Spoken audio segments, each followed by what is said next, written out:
چوتھی چیز جو ارشاد فرمائی گئی وہ یہ ہے کہ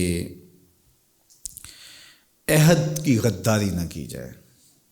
اذا عاہد غدر، مومن کی یہ شان نہیں ہے کہ وہ عہد کی پاسبانی نہ کرے، کسی سے معاہدہ کیا تھا تو اس کو توڑ دے۔ مومن کی شان یہی ہے کہ اس معاہدے کو پورا کرے، چاہے اس کو کوئی نقصان بھی اٹھانا پڑے۔ منافق کا طریقہ یہ ہے کہ جس معاہدے میں اس کو کوئی دنیاوی منفعت دکھائی دیتی ہے تو اس میں تو وہ معاہدے پہ قائم رہتا ہے، اور جس میں اس کو منفعت دکھائی نہیں دیتی تو اس کو توڑتے ہوئے دیر نہیں کرتا۔ تو یہ مومن کی شان نہیں ہے۔ ہمیں معاہدوں کو پورا کرنے کی، عہد کو نبھانے کی تلقین کی گئی ہے۔ اللہ تعالیٰ نے قرآن مجید میں ارشاد فرمایا وَأَوْفُوا بِعَهْدِ اللَّهِ إِذَا عَاهَدتُّمْ وَلَا تَنْقُضُوا الْأَيْمَانَ بَعْدَ تَوْكِيدِهَا وَقَدْ جَعَلْتُمُ اللَّهَ عَلَيْكُمْ كَفِيلًا۔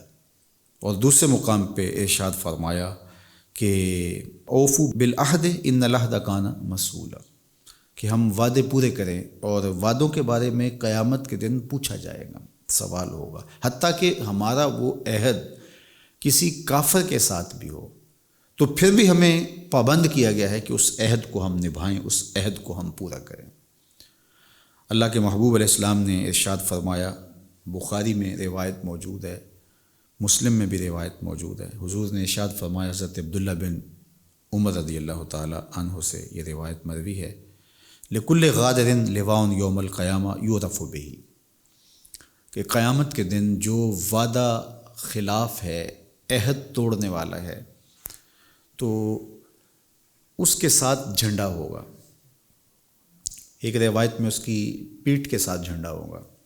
جھنڈا کیوں ہوتا ہے؟ جھنڈا اس لیے ہوتا ہے تاکہ بتایا جائے کہ یہ فلاں شخص یہاں ہے۔ لشکر کے امیر کے ساتھ جھنڈا لگایا جاتا ہے تاکہ لشکر اس کے پیچھے پیچھے چلے۔ مشتہر کرنے کے لیے، اس کی شہرت کے لیے جھنڈا لگایا جاتا ہے، نمایاں کرنے کے لیے جھنڈا لگایا جاتا ہے۔ تو جس نے بدعہدی کی، جس نے عہد توڑا، اور وہ کافر کے ساتھ چاہے عہد کیوں نہ ہو، تو اللہ کے محبوب علیہ الصلوۃ والسلام نے ارشاد فرمایا کہ لِكُلِّ غَادِرٍ لِوَاءٌ یوم القیامہ یُعْرَفُ بِهِ، ہر عہد توڑنے والے کے ساتھ جھنڈا ہوگا جس سے وہ دور سے پہچانا جائے گا کہ یہ بدعہد شخص ہے، یعنی یہ اس کی انتہائی ذلت ہے۔ قیامت کے دن بدعہد کو اللہ تعالیٰ یوں رسوا کرے گا کہ اس کے ساتھ ایک جھنڈا ہوگا جو یہ بتائے گا کہ یہ بدعہد شخص جا رہا ہے۔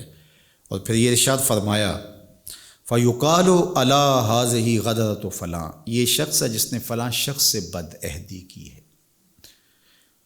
اور اگر وہ بدعہدی کسی مسلمان کے ساتھ تھی یا کسی کافر کے ساتھ تھی تو اس کو نمایاں کیا جائے گا، اور اگر کسی نے کسی کافر کے ساتھ دھوکہ کر دیا، عہد کیا تھا لیکن اس کو توڑ دیا، تو ایک حدیث میں آتا ہے حضرت عبداللہ بن عمر رضی اللہ تعالیٰ عنہ سے ہی ہے کہ آقا کریم نے فرمایا من قتل معاہدا لم یرح رائحۃ الجنہ وان ریحھا لیوجد من مسیرۃ 40 عاما، فرمایا کہ جس نے کسی معاہد کو قتل کیا تو وہ جنت کی خوشبو بھی نہیں پائے گا، حالانکہ جنت کی خوشبو جو ہے وہ 40 سال کی مسافت سے آنا شروع ہو جائے گی، لیکن اس کے باوجود جس نے کسی معاہد کو قتل کیا جس سے تمہارا عہد تھا اور تم نے اس کو قتل کر دیا، اگرچہ وہ کافر ہی کیوں نہ ہو، تو وہ جنت کی خوشبو بھی نہیں پائے گا۔ یہ ہے ہمارا دین، یہ ہے ہمارا اسلام جو آقا و مولا نے ہمیں عطا فرمایا ہے۔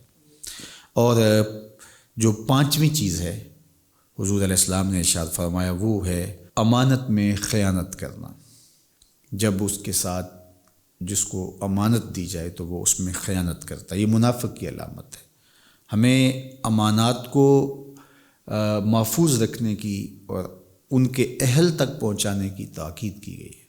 ان اللہ یامرکم ان تودوا الامانات الی اہلہا، کہ امانات ان کے اہل تک پہنچاؤ، اور اللہ کے محبوب علیہ الصلوۃ والسلام نے بھی ہمیں اس بات کا سختی کے ساتھ حکم ارشاد کیا کہ امانتیں ان کے اہل کے سپرد کرو، وہ امانت مال کی صورت میں ہو، وہ امانت کسی اور رنگ میں ہو آپ کے پاس، حتیٰ کہ اللہ کی جو امانتیں تمہارے سپرد ہیں تو ان کو بھی تم نے ان کے اہل تک پہنچانے کی اور ان کے اہل کے سپرد کرنے کی کوشش کرنی ہے، اور وہ کوشش بلیغ خلوص دل کے ساتھ تم نے کرنی ہے۔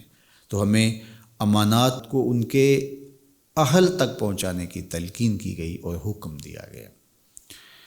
تو یہ 5 چیزیں ان 2 حدیثوں میں بیان فرمائی گئی۔